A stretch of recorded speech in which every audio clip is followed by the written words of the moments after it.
Bonjour à chacun, on est content de vous retrouver pour ce culte du dimanche. Nous, on a décidé de le filmer au soleil, de profiter de la chance qu'on a d'avoir un jardin.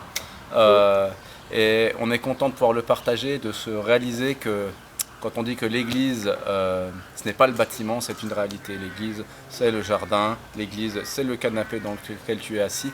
L'église, finalement, c'est partout où un ou deux sont unis et que Christ est au milieu d'eux. Et je me réjouis de savoir qu'en ce moment, Christ est ici, Christ est dans ton salon et Christ est en chacun de nous en train de se manifester. Et on prie pour que tu puisses, à travers ce culte, sentir la présence de Christ en toi. On veut lire un passage, un psaume, le psaume 67 ensemble. Alors c'est le temps d'ouvrir vos Bibles, d'aller la chercher, de la sortir de la commode où elle est posée et d'ouvrir vos Bibles au psaume 67. Le psaume 67, il dit la chose suivante. Que Dieu nous fasse grâce, qu'il nous bénisse, qu'il nous regarde avec bonté afin que sur la terre on reconnaisse comment tu interviens et que dans toutes les nations on voit comment tu sauves.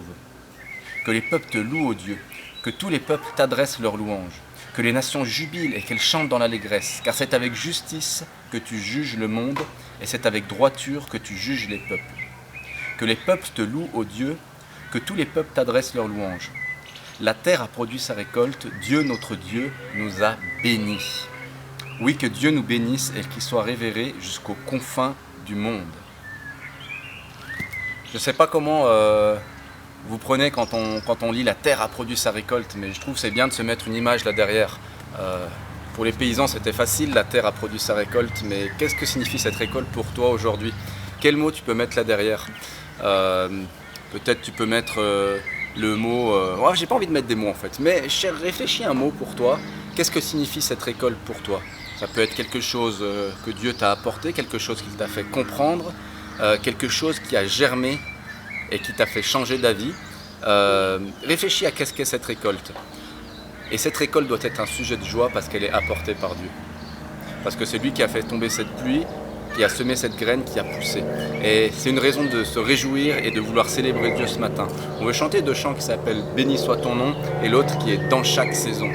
Et on veut proclamer que dans chaque saison de notre vie, qu'on soit dans le printemps de notre vie, quand il y a un réveil, quand les oiseaux chantent, quand le soleil vient, quand qu'on soit dans l'été, quand on a envie d'aller partout, de découvrir le monde, qu'on se sent une âme de conquérant, qu'on soit dans l'automne, ça commence à être un peu plus difficile, où il y a des choses tristes de la vie qui nous reviennent, qu'on n'a plus trop envie de sortir, qu'on veut un petit peu se renfermer, ou qu'on soit dans l'hiver où on veut rester bien au chaud comme ça. Je ne sais pas dans quelle saison tu es, mais dans chacune de ces saisons, Dieu est là. Dans chacune de ces saisons, on veut proclamer que Dieu nous bénit. Et même à travers cette épreuve qu'on traverse tous de manière commune en ce moment, Dieu nous bénit. Il nous bénit parce qu'avant tout, il a fait le plus grand des sacrifices, le sacrifice de Jésus pour nous sur cette terre, pour qu'un jour on ait la vie éternelle. Et que quelle que soit la durée de la vie sur cette terre, on espère qu'elle sera longue, on espère qu'elle sera en bonne condition, mais même si ce n'est pas le cas, souvenez-vous que cette vie sur terre, c'est ce petit bout-là qu'on a, et qu'après on a un énorme bout infini qui est la vie éternelle avec Dieu, avec le Créateur de l'univers. Et ça, on veut s'en réjouir et le fêter ensemble. Alors on vous propose de chanter ces deux chants qui s'appellent donc « Béni soit ton nom » et « Dans chaque saison ».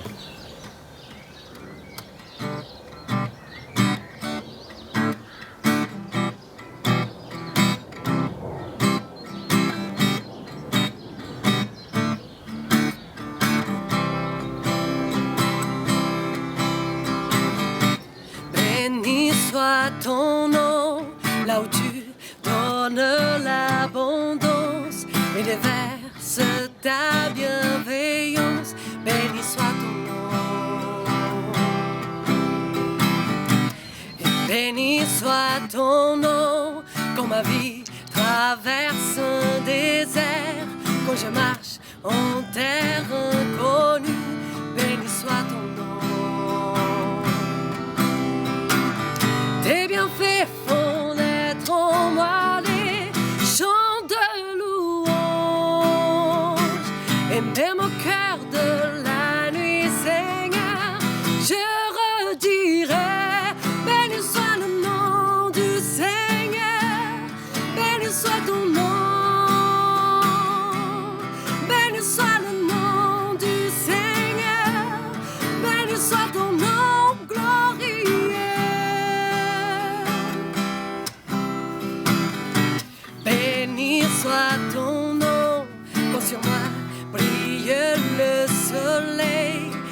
vie semble me sourire, béni soit ton nom. Béni soit ton nom sur la route semée de souffrance, sur mon cou de t'offrir ma louange. Béni soit ton nom. Tes bienfaits font naître en moi des chants de louange. Et même au cœur de la nuit, Seigneur, je redirai, béni soit le nom du Seigneur, béni soit ton nom, béni soit le nom du Seigneur, béni soit ton nom glorieux. En tout le temps, tu es Dieu, en tout le temps, tu es bon, en tout le temps, tu nous aimes, en tout le temps. Dans chaque saison, dans les hauts, les bas, tu es toujours là, tu es fidèle. De jour en jour, tu es un roc, notre refuge et notre joie. En tout le temps, tu es Dieu, en tout le temps, tu es bon, en tout le temps, tu nous aimes, en tout le temps. Dieu de l'infini, Dieu de l'univers, toi seul est l'alpha et l'oméga. Dieu Emmanuel, roi d'espoir qui règne, nul n'est comme toi, Dieu tout-puissant.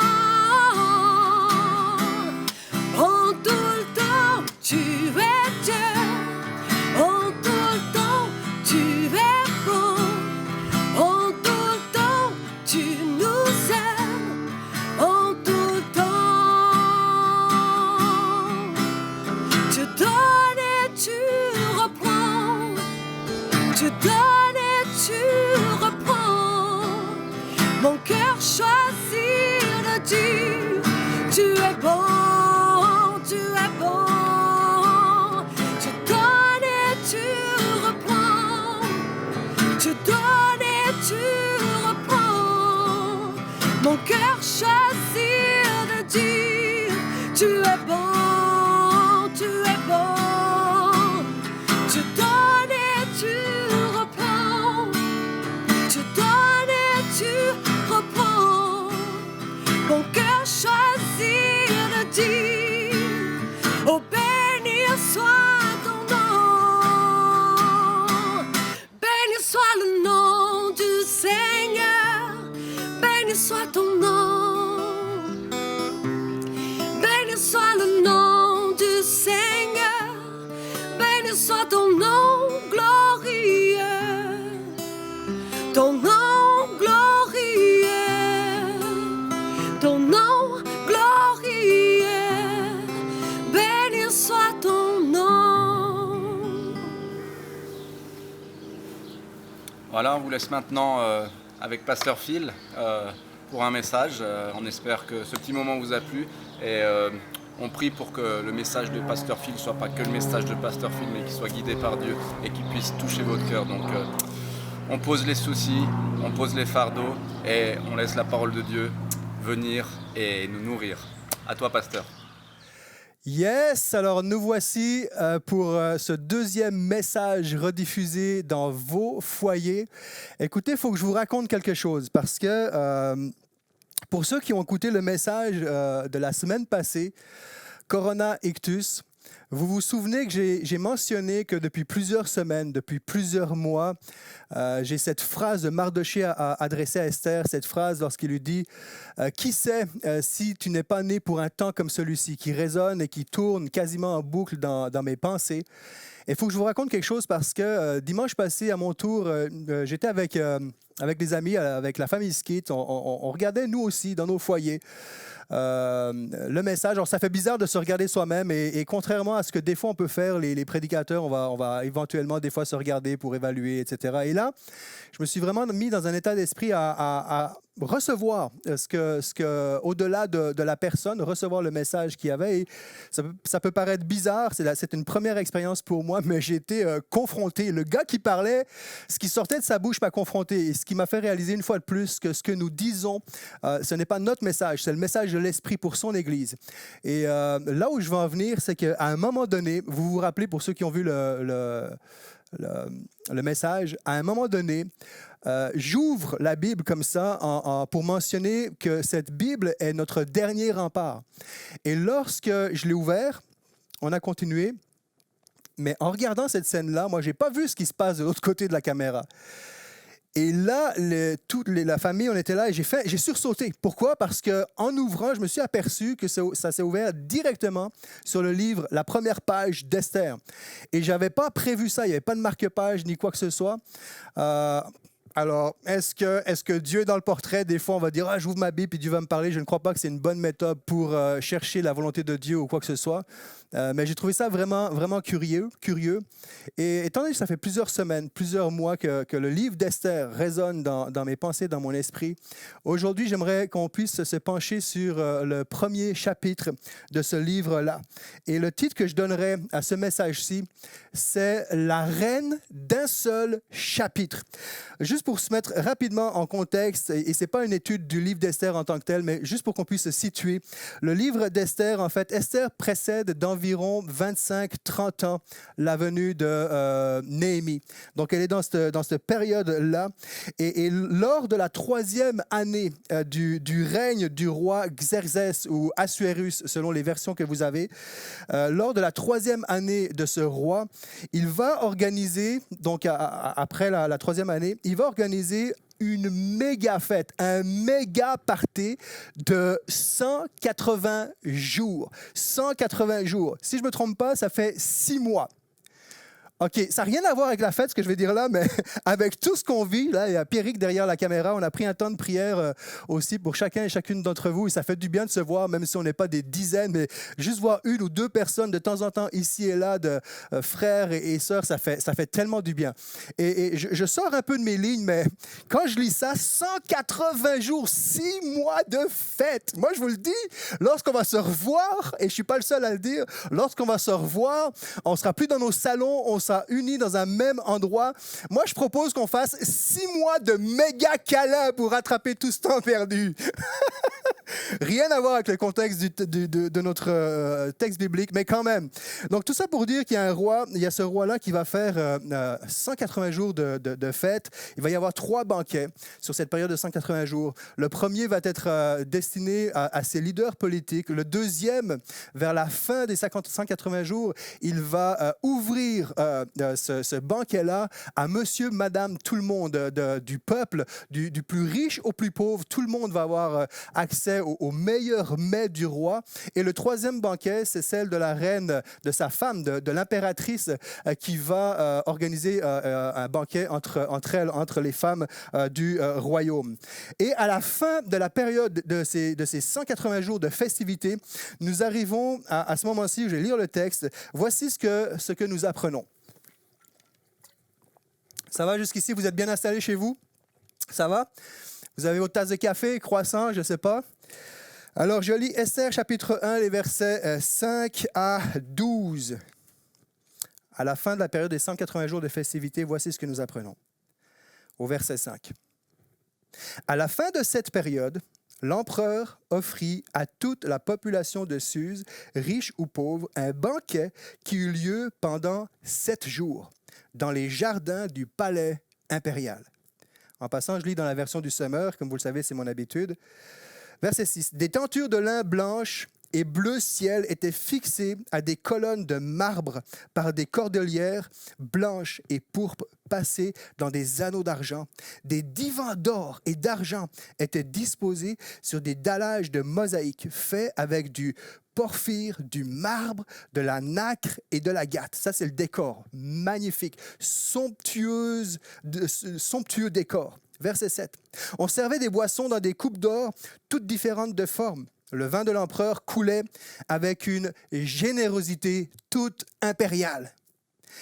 Il avait été ordonné que chacun puisse boire à volonté. C'est un ordre qui était donné, sans aucune contrainte, car l'empereur avait donné des instructions à tous les intendants du palais pour qu'ils satisfassent les désirs de chacun de ses hôtes. L'impératrice Vashti, ou Vasti selon les prononciations, organisa de son côté un banquet pour les femmes dans le palais de l'empereur Xerxès. Là, on arrive. Verset 10. Le 7e jour du banquet, comme l'empereur était égayé par le vin, il ordonna aux 7 eunuques spécialement attachés à son service. En passant, il paraît que j'ai entendu dire que suite à ce confinement, on prévoit un baby boom dans la période de Noël ou quelque chose comme ça. Alors, si jamais ça arrive, là, vous avez plusieurs noms à choix si vous ne savez pas comment appeler vos enfants. Petite proposition comme ça en passant. Donc, il s'adresse aux 7 eunuques spécialement attachés à son service. Voici les noms. Mehuman, Bista, Arbona, Bicta, Abacta, Zétar et Carcasse. Je ne sais pas si, si ça vous dit d'appeler vos enfants comme ça, si dans les prochains mois, il y a des naissances, ça peut être une option. Bref, on arrive au verset 11. Donc, il ordonne à ces 7 eunuques de faire venir l'impératrice Vashti en sa présence, couronnée du diadème impérial. Il voulait montrer aux hommes de tous les peuples rassemblés et aux ministres combien elle était belle, car elle était effectivement d'une beauté remarquable. Les eunuques transmirent à l'impératrice Vashti l'ordre de l'empereur, mais elle refusa d'aller se présenter devant lui. Celui-ci fut vivement irrité et se mit dans une violente colère. Vous lirez le chapitre au complet, vous lirez le livre. D'ailleurs, on est plusieurs dans l'Église en ce moment à lire, pour ceux qui le désirent, à lire ce livre-là avec un petit quiz ludique, juste pour avoir du plaisir et réfléchir à travers ce livre-là. Donc, vous pouvez observer les détails de ce livre chez vous. Mais on va s'arrêter sur cet événement-là. Il y a 180 jours de fête. À la fin des 7 jours, il ouvre ça au grand public. Dans ce contexte-là, il boit du vin, commence à perdre un peu son bon sens et ordonne de faire venir son épouse, l'impératrice Vashti, couronnée d'un diadème. Dans une époque, dans une culture où la femme n'est pas valorisée comme elle l'est aujourd'hui, voici que la reine Vashti, il nous est dit, écrit, mais elle refusa. Il y a une bombe qui vient de tomber là, il faut comprendre. D'ailleurs, il se met en colère, il est irrité. Et c'est le premier élément qui va déclencher tout le reste de l'histoire. Tout le reste de l'histoire. Nous aimons tous Esther. Plusieurs familles chrétiennes ont appelé leur fille Esther. Peut-être que tu t'appelles Esther. Nous aimons Esther. Nous aimons Esther au point de donner ce nom à nos filles, éventuellement. Mais qu'en est-il de la reine Vashti?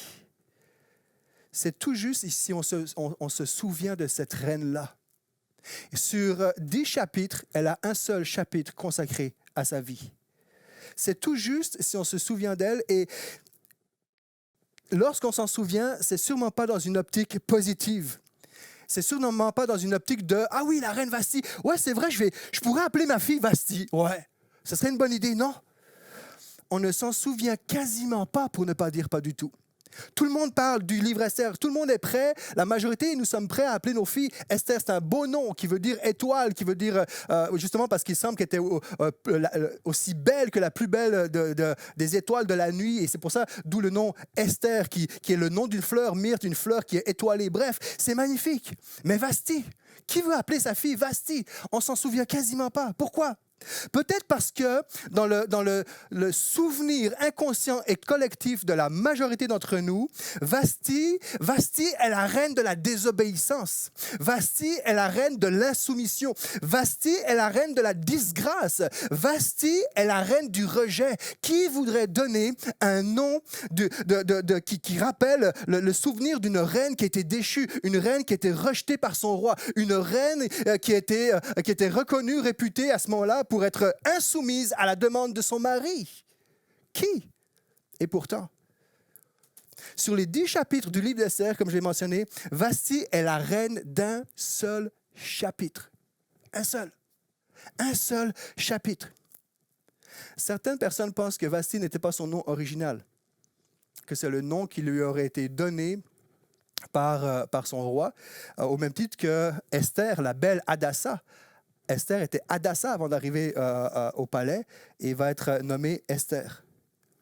Ce ne serait pas son vrai nom, Vasti.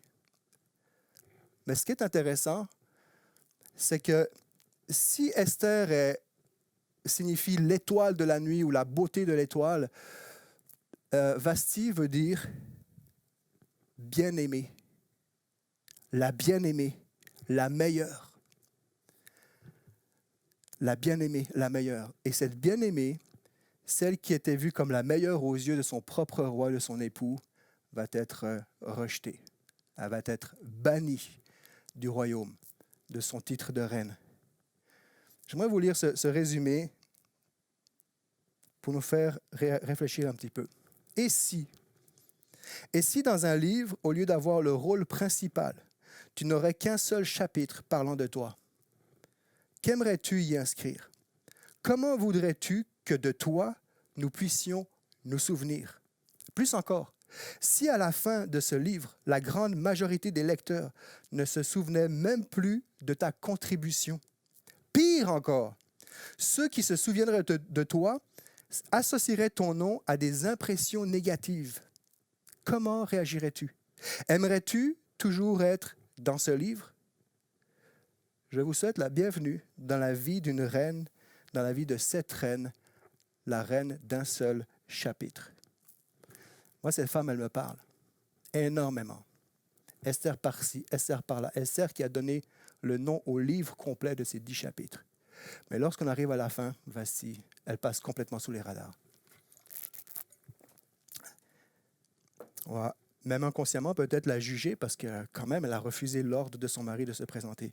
On a besoin de comprendre quelque chose. La première chose, c'est que la reine d'un seul chapitre, Vasti, c'est la reine d'un seul chapitre, mais d'un chapitre qui va modifier l'avenir. Un chapitre qui va influencer l'histoire.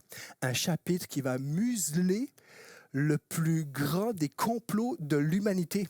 Et je parle ici de cette intention de tout faire pour que la venue de Jésus ne puisse pas prendre place sur la terre. Par le simple refus de cette femme-là, tout va être déclenché. Son refus, j'aimerais dire et préciser que le refus de Vasti, lorsqu'on lit « mais elle refusa », son refus est justifié. Elle a fait la bonne chose. Pourquoi? Parce que nos versions bibliques, en fait, ne nous transmettent pas l'intégralité du sens littéral de ce qui prend place à ce moment-là. Lorsqu'il est écrit que le roi voulait que sa reine se présente, faites venir l'impératrice Vasti en sa présence, couronnée du diadème impérial. Ici, du diadème impérial, car il voulait montrer aux hommes et tous les peuples sa beauté. Là, il y a quelque chose qu'on a besoin de saisir. On lit ça rapidement. En fait, le roi, il est saoul à ce moment-là. Il a perdu son sens, son bon sens. Et lorsque il dit « faites venir ma reine avec son diadème », ce qui est vraiment en train de se passer, c'est qu'il est en train de dire « faites venir ma reine avec seulement son diadème et qu'on voit toute sa nudité ». C'est ça qui est en train de prendre place là. Il n'y a que des hommes. Et lorsque nous voyons que la reine organisa un banquet de son côté, c'est parce que on pense, pour plusieurs commentateurs pensent effectivement que ce n'était pas la place des femmes d'être là, parce qu'on sait que là où il y a des hommes et de l'alcool, ça fait mauvais ménage. Mais voici que cette reine-là, ce roi-là, un roi qui, si vous étudiez son caractère, vous allez voir que c'est un roi qui est immature, un roi violent, un roi sensuel. Ce roi-là est prêt à exposer sa femme pour sa gloriole, est prêt à se pavaner. Et en fait, jusqu'à un certain point, je crois que lorsque la reine Vasti a dit qu'elle refuse, non seulement elle se protège elle-même, mais je peux imaginer, ça c'est moi qui le spécule, qu'elle va jusqu'à protéger son foyer, protéger son mari, parce il la protège de toute cette indécence. D'ailleurs, vous lirez le chapitre suivant, si je ne me trompe, ou très, très rapidement après, le roi revient à la raison et il y a des remords, mais c'est trop tard. La sentence est posée, il ne peut plus faire marche arrière. C'est fini sur la décision qu'il a prise de la bannir. Il revient à la raison. Et elle refusa et elle a eu raison de refuser. Et moi, ça me parle. Autre chose, on n'est pas dans ce contexte-là, mais combien de fois dans nos vies, on n'arrive pas à dire non? On n'arrive pas à dire non. Je crois qu'il y a bien des situations dans nos vies, des scénarios, des changements positifs qui pourraient prendre place en commençant par un simple non. Si cet homme-là, le roi, avait même dit non à un abus d'alcool, l'histoire serait tout autre. Combien de fois est-ce que nous n'arrivons pas à dire non? Parce qu'on veut faire plaisir aux autres, parce qu'on a peur d'eux, parce que le regard d'eux, mais qu'on n'obéit pas à nos propres convictions internes, parce qu'on ne se respecte pas assez pour dire non, je ne peux pas, je ne veux pas, j'ai pas envie. Et cette femme-là, elle s'est tenue debout pour ses convictions. Elle dit non, je refuse.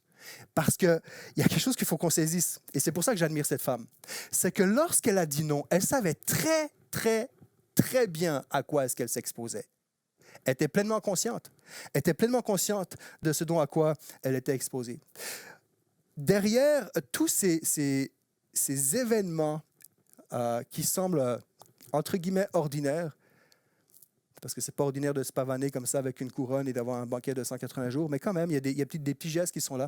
À travers tous ces événements qui peuvent sembler ordinaires, et c'est toute l'histoire du livre d'Esther, c'est qu'il y avait, derrière tout ce qui prenait place, la main d'un Dieu extraordinaire qui était en train de se manifester. La main d'un Dieu extraordinaire. Elle a modifié la reine d'un seul chapitre, mais un chapitre qui a modifié l'avenir, qui a modifié l'histoire, qui a manifesté, un chapitre qui a manifesté l'évidence de la présence de Dieu. L'évidence de la présence de Dieu.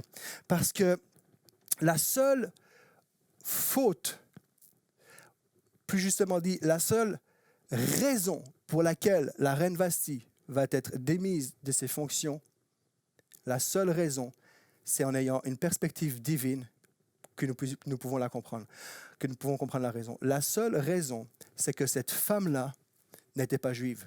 La seule raison, c'est que Dieu avait déjà vu bien à l'avance qu'il y allait avoir un complot en vue de décimer des milliers et des milliers de son peuple juif. Et le jour où tout ça allait se mettre en place, ce n'est certainement pas la reine Vasti qui allait prendre position en faveur de ce peuple-là. La leçon à tirer de cet événement et de ce livre-là, c'est qu'avant même, il peut y avoir des plans de destruction sur ta vie, mais avant même que ces plans même s'enclenchent, Dieu a déjà pourvu pour une provision, pour une bénédiction, pour une rédemption. Avant même. Avant même.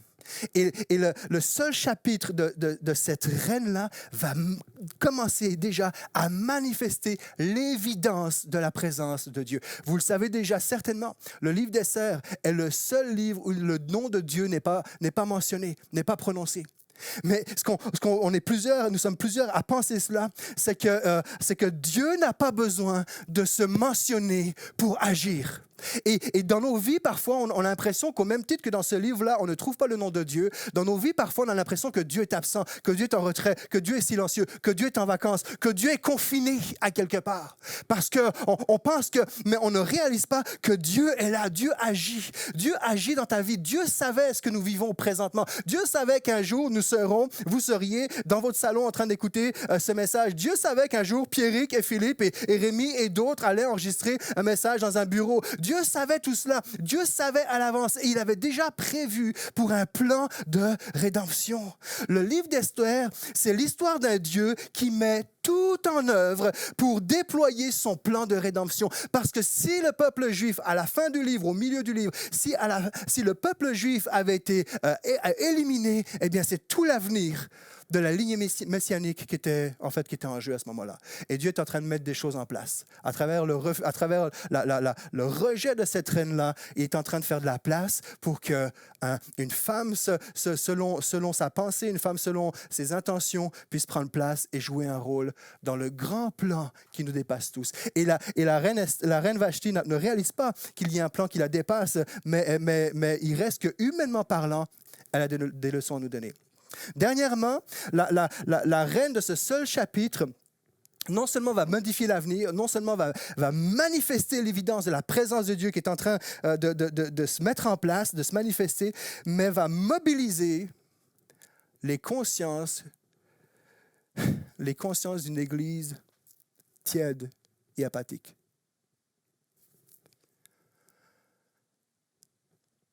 La reine d'un seul chapitre, si on se penche sur sa vie, est en train de, je crois, le potentiel de mobiliser nos consciences, notre niveau de consécration, notre niveau de sérieux avec Dieu, notre niveau d'engagement, notre niveau de foi.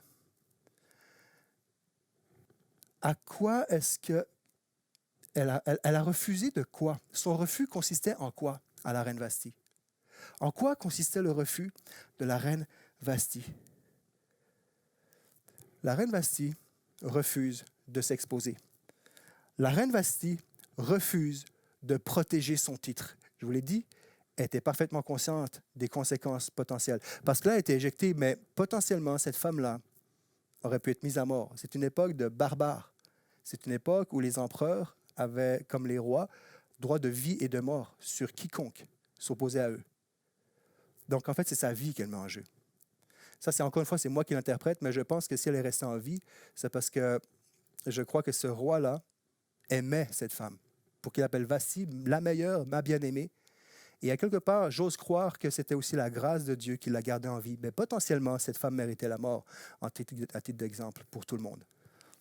Elle refuse de protéger son titre. Elle refuse de préserver sa réputation.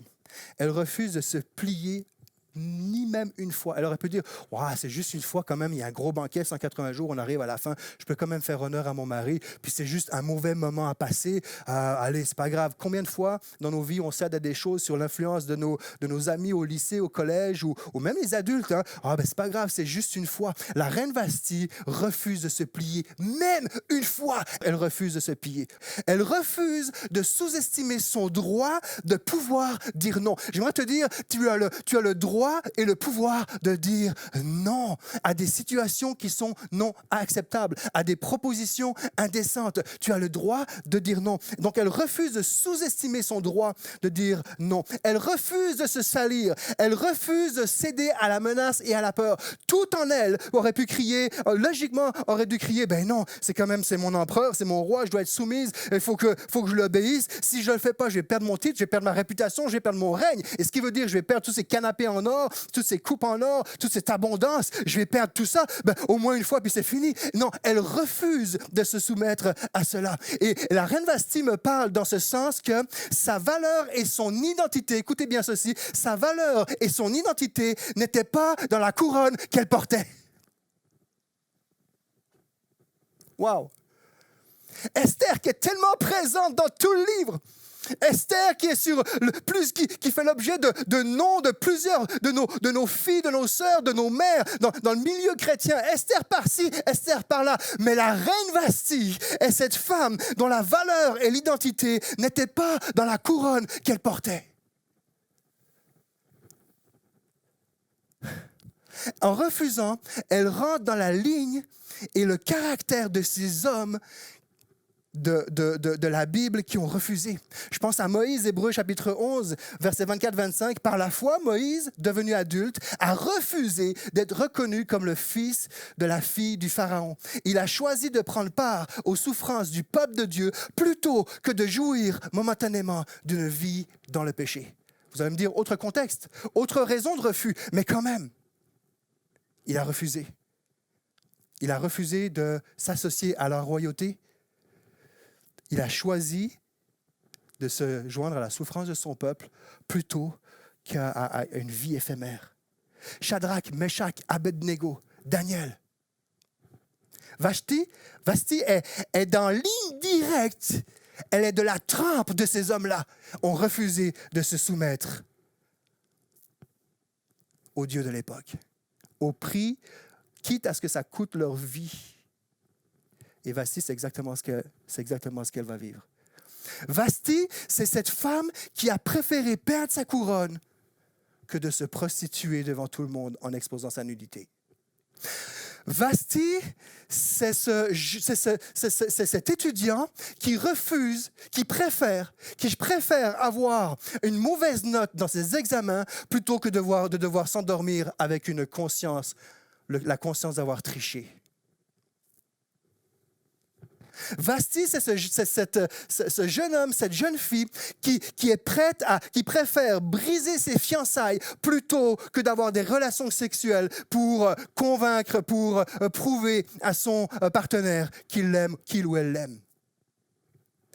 Vashti, c'est cet homme de Dieu, c'est cette femme de Dieu qui préfère dire « je préfère être reconnu pour être un chrétien exemplaire qu'un prédicateur populaire ».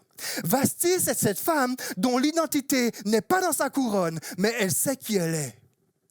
Et c'est pour ça que je dis que la reine Vashti est la reine d'un seul chapitre, mais un chapitre qui va mobiliser la conscience d'une Église qui est tiède et apathique et remplie de frayeur par rapport à toutes sortes de situations. Et je ne parle même pas de ce que nous vivons. Je parle juste au quotidien, dans la vie de tous les jours. Elle a refusé. Elle s'est tenue debout. Pourquoi est-ce que ça mobilise notre conscience? Parce que je vous entends peut-être éventuellement d'ici. Oui, mais pourtant, Vashti, elle n'est pas juive, tu viens de le dire. Elle n'est pas chrétienne. Elle ne fait pas partie du peuple élu. Wow! Quoi? Et c'est là que moi, ça me confronte.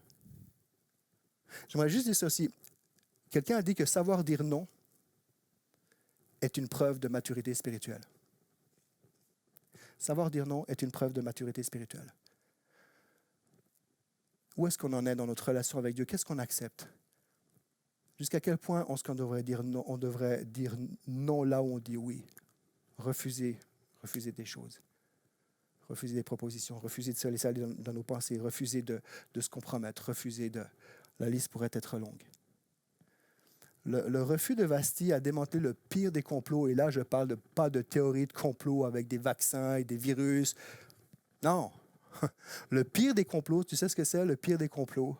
Le pire des complots, le plus grand des complots consiste à priver ta maison, oui, ta maison, là où tu es assis présentement dans ton foyer en train d'écouter ce message. Le pire et le plus grand des complots consiste à priver ta maison de la présence, de la puissance et de l'amour de Christ dans ta vie. Ça, c'est le plus grand des complots. On n'est pas dans la franc-maçonnerie ou quoi que ce soit, ou des théories, ou que sais-je encore. Et Vashti, par son refus, va démanteler ce complot-là. Mais c'est Dieu qui est en arrière, c'est clair. Ce n'est pas l'héroïne du livre, c'est Dieu qui est derrière ça. C'est Dieu qui est derrière ce plan-là. Mais ça va commencer par elle. Et elle n'est pas chrétienne. Vashti est en train d'accomplir, sans le savoir, un plan plus grand qu'elle-même. Un plan plus grand qu'elle-même. Vashti était prête à perdre sa place sans même savoir qu'elle contribuait à quelque chose de plus grand qu'elle. Qu'en est-il de toi, de moi, de nous? Qu'en est-il, Église de Jésus-Christ? Qu'en est-il, Église bien-aimée? Vashti bien-aimée. Qu'en est-il de nous, Église bien-aimée, rachetée et non rejetée par le Roi des rois, Jésus? Qu'en est-il de nous qui sommes au courant que nous participons à un plan qui est plus grand que nous? Qu'en est-il? Dans le grand livre de notre univers, notre vie fait figure d'un seul chapitre. Que mon chapitre dure de 0 à 55 ans, ou de 0 à 75 ans, de 0 à 95 ans, ou de 0 à 110 ans, ma vie n'est qu'un seul chapitre dans le livre de l'univers. Mais à lui seul, à ce seul chapitre-là, ce chapitre, alors que Vasti n'avait pas mis sa vie entre les mains de Dieu, mais c'est à plus forte raison, conscient qu'il y a un Dieu qui me dépasse, qui est plus grand. Et de façon consciente, je mets le chapitre de ma vie entre les mains du plus grand écrivain. Ce seul chapitre-là peut influencer sans qu'on n'ait même pas idée. Vasti est déchue. Elle ne sera plus impératrice, mais elle sera actrice de sa vie. J'ai envie de dire que Vasti est passée de l'impératrice à l'impère-actrice. Elle n'est plus impératrice, mais à mes yeux, cette femme-là, elle est restée impère-actrice. Actrice dans sa propre vie et non simplement spectateur.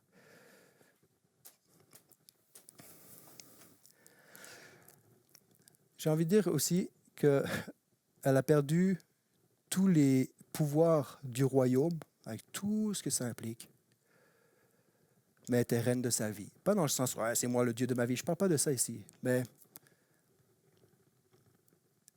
la vie que Dieu nous a donnée est un don, un cadeau.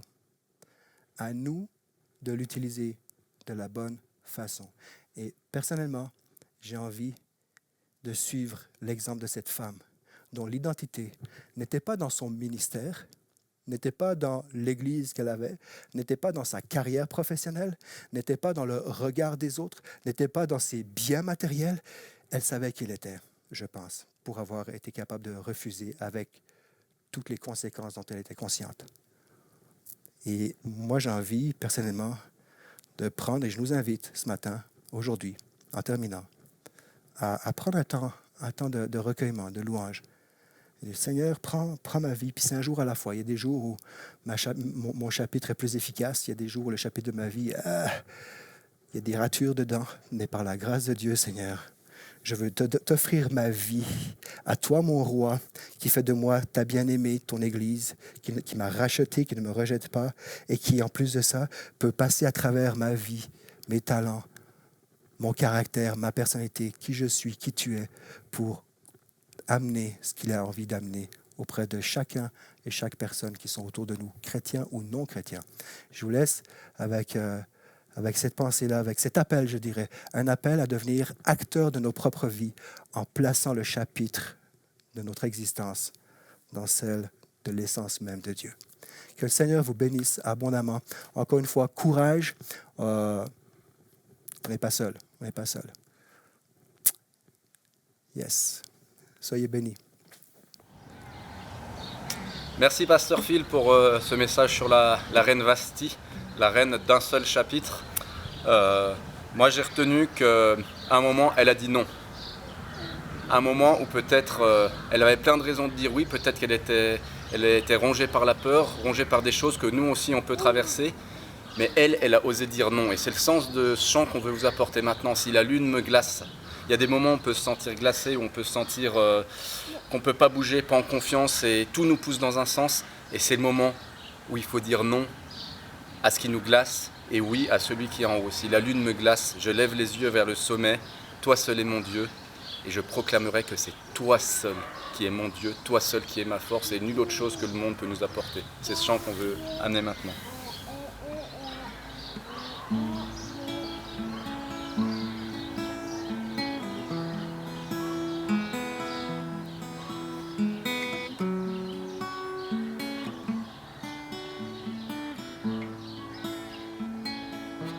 Si la lune me glace et le soleil menace, créateur des étoiles, mon secours est en toi.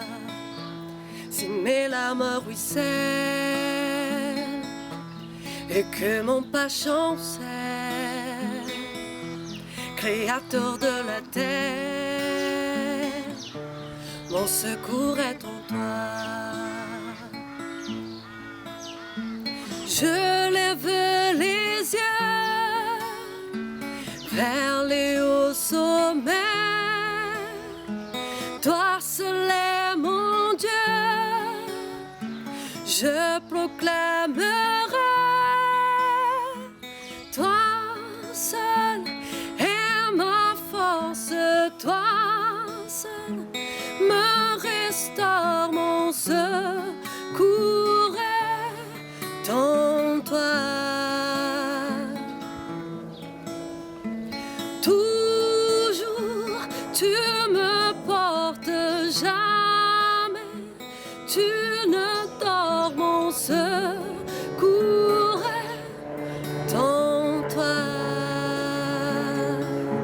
Si la peur m'envahit et mon âme chavire, Créateur de la vie, mon secours est en toi. Je lève les yeux vers les hauts sommets. Toi seul est mon Dieu, je proclamerai.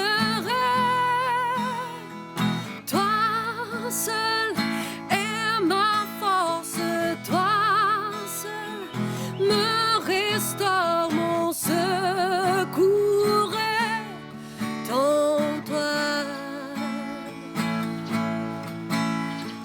Toujours tu me portes, jamais tu ne dors, mon secours est en toi.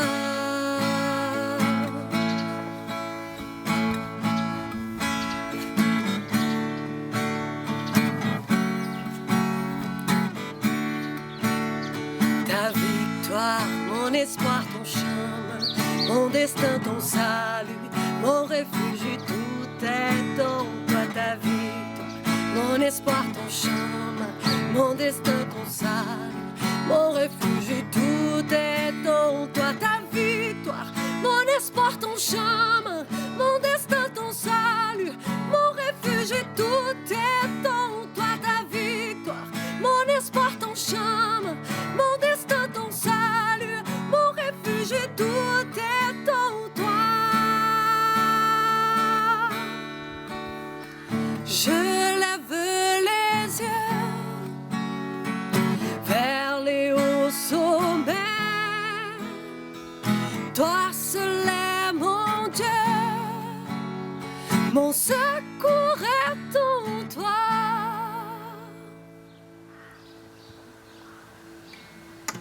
On espère que vous avez apprécié ce culte. Il reste à faire les annonces. Et oui, je fais les annonces d'habitude. Cette semaine, on ne se voit pas physiquement. Mais ça ne veut pas dire qu'on ne peut pas prendre des nouvelles les uns des autres, faire un petit appel téléphonique, un petit WhatsApp. On s'organise par groupe de quartier. Chacun prend soin des uns des autres, de ceux qui sont dans son entourage. En même temps que vous prenez soin de vos voisins, bien évidemment. Pour dimanche prochain, c'est un 5e dimanche. Alors donc, vous amenez le pique-nique, vous amenez votre... Ah non, ça marche pas ça pour dimanche prochain. Donc, vous n'allez pas amener votre pique-nique, mais par contre, vous pouvez amener votre témoignage. On fait une expérience pour dimanche prochain. On vous propose à chacun qui le souhaite d'enregistrer son témoignage sur son smartphone en se filmant. Un petit témoignage, 1 minute, 2 minutes, 5 minutes max. Vous enregistrez ce témoignage et vous l'envoyez à l'adresse que vous voyez en ce moment sur l'écran. On va essayer de faire un culte de témoignage à distance et on espère pouvoir voir un peu chacun, voir nos têtes à chacun, s'encourager dans ces moments. Donc on vous donne jusqu'à vendredi soir prochain, minuit, parce qu'après on a notre réalisateur Rémi Bourjas qu'il faut qu'il monte tout ça, pour envoyer ces vidéos. Donc vous vous filmez, petit témoignage, envoyez-nous tout ça, vous pouvez déjà commencer maintenant jusqu'à vendredi, et puis ça sera le culte de dimanche prochain. On vous souhaite une semaine bénie, soyez gardés, on n'oublie pas qu'on est dans la main de Dieu, même si autour de nous ça tremble un peu. Ciao!